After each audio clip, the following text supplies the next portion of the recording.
Alright then everyone, I was going to put the Sheffield Wednesday vlog out, but everything I say would be out of date in it.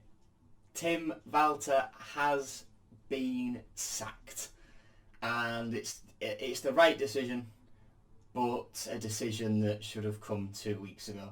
Adjun made the change because he heard the reaction of the fans, and a relationship that he thought was repairable was so obviously now to him not so, and the reaction of the fans was why he changed his mind on what he said pre-game in an interview with Mike White on Radio Humberside, that he would stick by Tim even if we lost against Sheffield Wednesday, which we did. And well, it's done. Tim has 18 games in the books in all competitions, 3 wins, and one of them was a disastrous Carabao Cup defeat to Sheffield Wednesday's reserves, who won more times at the MKM Stadium during Tim Walter's time in charge than Tim Walter did, which is, if anything, really, really quite damning. Andy Dawson will be in temporary charge. In this video, we're just going to talk about, give my thoughts on it first of all, who I want to replace him and what this transition period might look like. But we'll start with where did it go wrong for Tim, and well, we can say it's a results business. It's a results business, and I think it's fair to say the players didn't particularly like the style of play, like him as a person. I think it started well. I spoke to a lot of the players after the first day with him, and they said he seemed like quite a nice sort of family man, decent bloke. But then when they were looking forward to get into the tactical side of it, because it was just the sort of first day pre-season tests, but that very quickly turned sour. Recruitment wasn't on Tim's side. I think it's obviously on the board as well. Adjun not being involved but being with Fenerbahce instead. Tan, even though he's no longer here, the brain team as Adjun calls them, the recruitment team, not having a head of recruitment for a lot of the window can't have helped either. But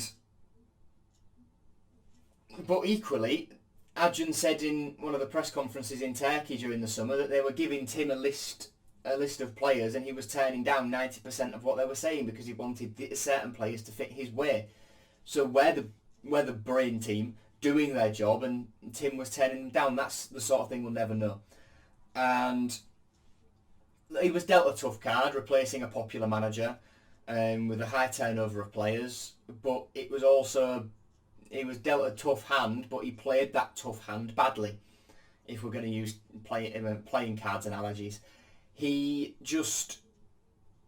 stubbornness and his reluctance to do media was what broke down the relationship with the fans. You could tell that him and Mike were crossing wires, especially after Mike in that interview after Portsmouth managed to get out of him the line which was slagging the fans off a little bit. And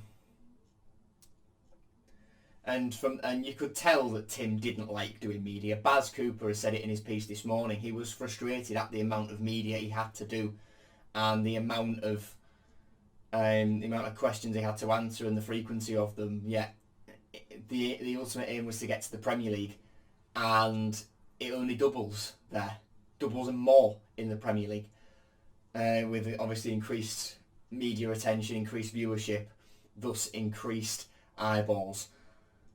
And look, it's as much as I think it's the right decision, it's never nice to see someone or people lose their jobs, and Tim's 2 assistants, Filip Topalovic and Julian Hubner, have moved on with him, and it's for those 2 and the families of the 3 of them that I feel most. Tim, at the end of the game, as the stadium was booing him and chanting "We want Walter out" at him,